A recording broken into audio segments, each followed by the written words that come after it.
Having a real estate website is like having a 100-foot by 200-foot billboard in the middle of the Mojave Desert.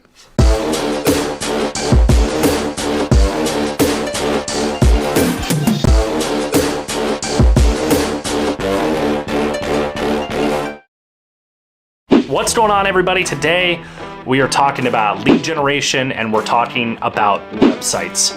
I know, two kind of dry subjects, which is of course why I brought in the Mojave Desert. There seems to be an overwhelming number of people, agents, that think just because they have a website, people will come to it.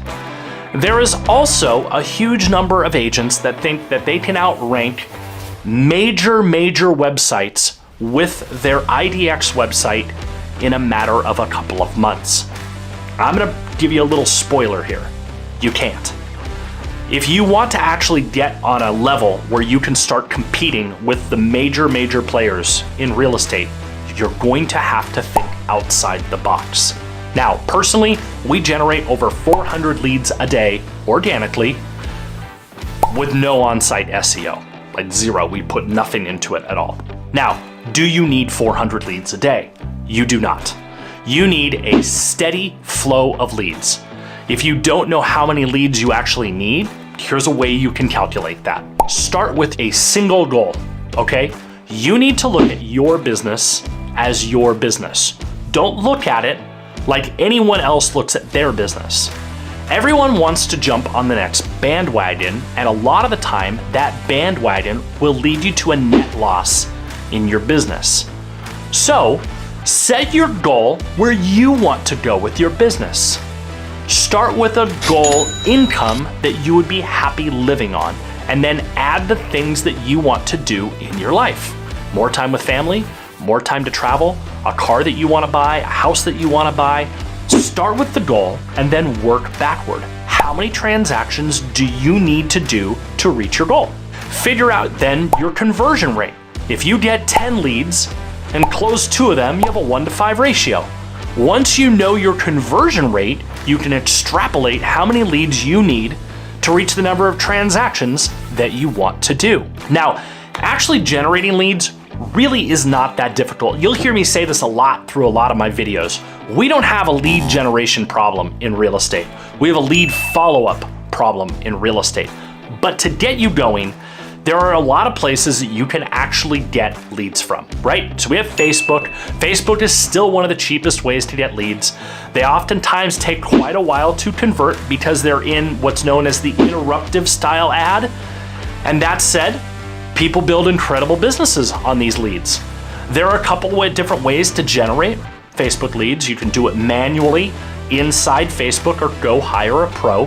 Personally, I feel that it's worth it to hire the pros. They do this in and out every single day. They know what is working, what is not working, and they know what's working in the marketplace. And for a few $100, it's just worth it for their insight. The second is Google pay-per-click. Just like Facebook, Google PPC is a great way to get cheap leads. The downside to Google PPC is you're competing with a lot of other companies doing the same thing. So you need to know what you're doing or take the time to actually learn how to dominate it. These leads generally convert a little bit faster than Facebook leads because they're actually searching on Google for a keyword string that you're advertising for. Example, homes for sale in Huntington Beach, California. Just like with Facebook, you can go this route alone and learn the Google algorithm and learn how to work with Google Ads, or you can hire someone more knowledgeable. Personally, I recommend you hire a pro on this one.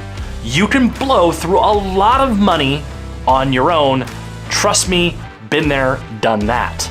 Now we get into the third-party providers. This is for all the lead generation sites out there. Realtor.com, Zillow, Trulia, the big ones, right? For the most part, you will spend the most amount of money here. That said, you're generally working with leads that are in the buying stage. I built an extremely successful business from these providers. They're not for everyone, and they can be a huge risk if you don't have a great follow-up system. Finally, we'll move into the open houses, past clients, and sphere of influence. When you do open houses, you need to add those people that come in to your CRM and set them up to receive similar properties. Believe it or not, my favorite CRM on the planet, which is Chime, can actually do that for you. They have an open house app, pipes them right into your CRM, and can set them up to receive similar properties while you just kind of sit back and enjoy the open house. All of your past clients should also be getting set up on some form of marketing drip. Market reports are generally the ones that I recommend because they can get to see the value of their home as they own it. It is basically like the investor report for their home. Finally, all of your sphere of influence should be also imported into your CRM so that they can start getting an overall view of how the market is doing as a whole.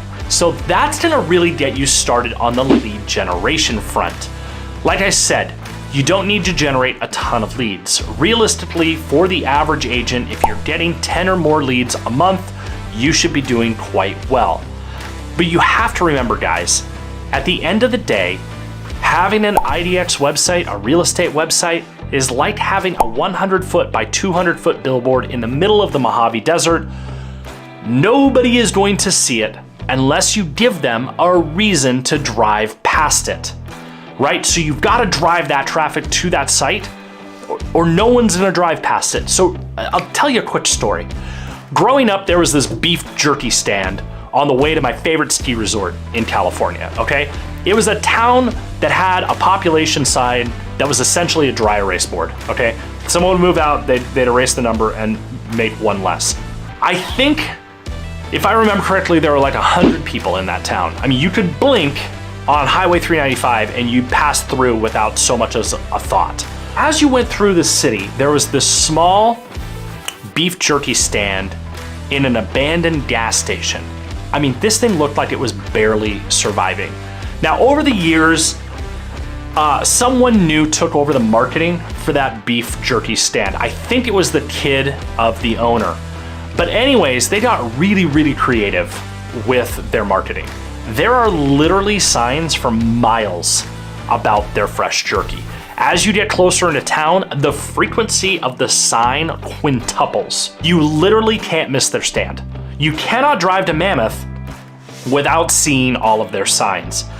Tens of thousands of people drive on Highway 395, all of them seeing their signs, all of them knowing that this place exists. Now, I'm gonna give you guys a little full disclosure on me. I don't eat beef jerky. I am literally the least likely to stop at a beef jerky stand.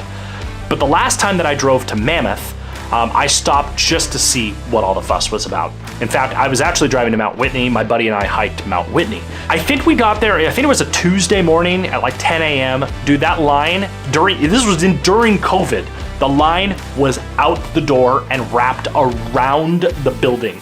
It was at least 80 people deep. There was no parking. It was absolutely insane. I bought about $300 worth of beef jerky to give to my friends. Remember, I don't eat the product, but I was so in awe of what I had been seeing that I bought it anyways, because, I mean, if the line was that deep, it had to be pretty phenomenal, right? Apparently it was. My friends devoured that in about 10 minutes. If you actually hop on Google and you type in Fresh Jerky California, they're gonna pop up first. Their website is freshjerky.com. They now have like 4 stores all in the middle of nowhere, okay? My point of this story is really simple. Your website is a lot like Gus's Fresh Jerky. No one knows about it until you drive the traffic to it. Gus had to pay the rent on his abandoned looking gas station, which in all honesty, considering Olancha is such a small town, it was probably about the same cost as your Chime site or any of your CRMs. Gus had to get creative about how to get people that were doing 70 miles an hour on the highway to notice his beef jerky stand. Just like you have a split second to attract someone's attention. Buyers and sellers are essentially doing 70 miles an hour on the internet. You have a split second to get them to stop and pay attention to what you're offering. The better you are at making stop-worthy advertising, the better you're going to do in lead generation. Gus had arguably the best jerky. He knew it, but his potential clients didn't.